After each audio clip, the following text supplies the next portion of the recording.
Hi, this is Sarah Butler, and this is my storytelling speech for the online class.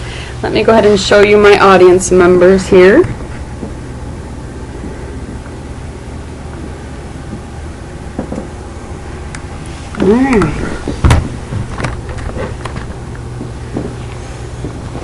Okay, so the assignment for this class was to either tell you a passion that I have or to tell you about a story that happened in my life.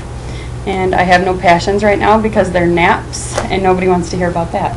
So I'm going to tell you about a story that happened about 4 years ago when I took my first solo flight when I was taking pilot lessons.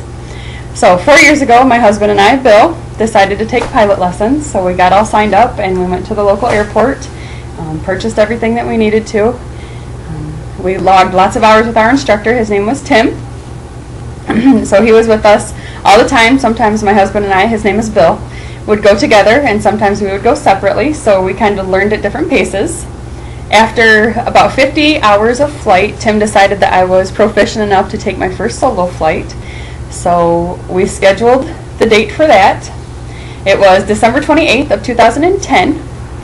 I woke up, I didn't have any nerves, I was fine, everything felt fine. It was a perfect winter day. There was no clouds, it was nice and sunny, it was cold, which is what you want for flight because it makes your plane work better. So I drove to the airport, I didn't have any nerves, like I said, I was nice and calm. Tim met me there, everything was fine. I got out, we went out, we did our pre-plane inspection, we walked around to make sure there was no nuts or bolts missing. Everything on the outside looked fine.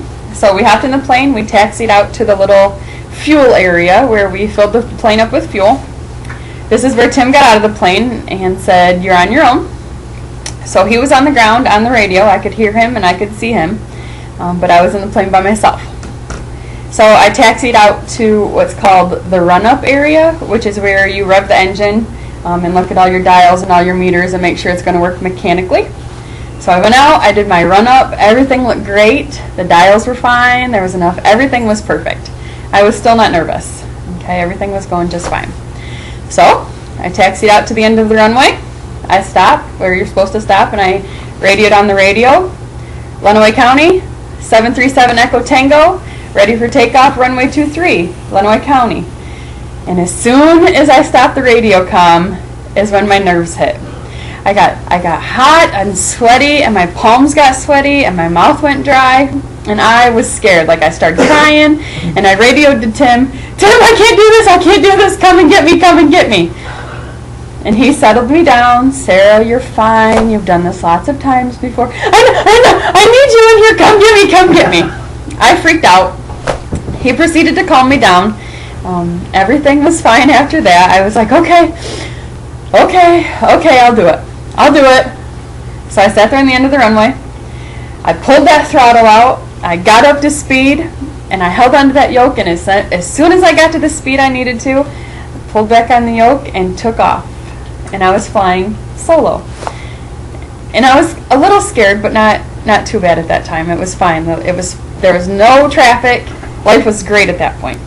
So I got up to altitude, and I turned left, and I could see the runway right down to the side, and I could see my instructor out there, and he said, "Sarah, you're doing fine. Okay, I got this. My instructions were to just fly around the pattern and come back and land. So I got to where I needed to be. I turned left. I radioed again. Lenawee County, 737 Echo Tango, turning base, runway 23, Lenawee County. Okay, I got this. I got to where I needed to be. I pushed the throttle in. I started to descend. I got even with the numbers that I needed to, and I landed that plane all by myself. Tim comes on the radio, "Sarah, that was excellent. It looked so good. How did it go?" I said, "Tim, my hair didn't even bounce. It was so smooth." So after that, he said, "You can go ahead and take off and fly in the practice area, and I'll see you when you get back." I said, "Okay." So I took off again. I pulled that throttle out. I got up to speed, lifted the plane up, and I went and flew in the practice area, which was about 20 miles. Flew around, played, yep, this is fine, and went back to the airport, did the same thing as before, landed the plane without a hitch, and overcame that fear of flying solo for the first time.